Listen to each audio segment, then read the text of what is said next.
घरको छानामाथि लगाइएको तरकारी, डल्ले खोर्सानी,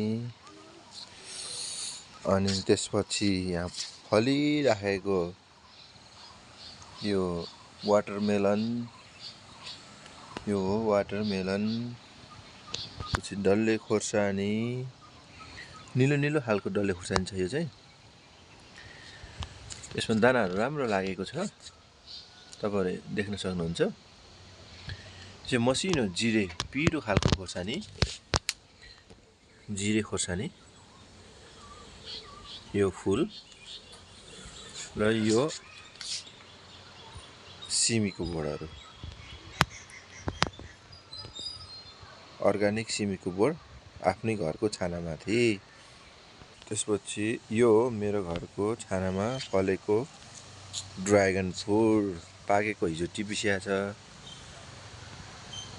यो रातो भएको खाने बेला भएको हो यो ड्र्यागन फ्रुट।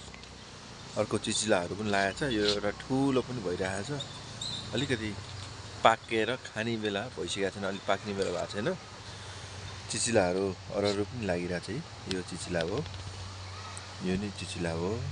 यहाँ दुईटा एकै ठाउँमा छ। यो चिचिलाहरू चाहिँ ठुलो हुन्छ।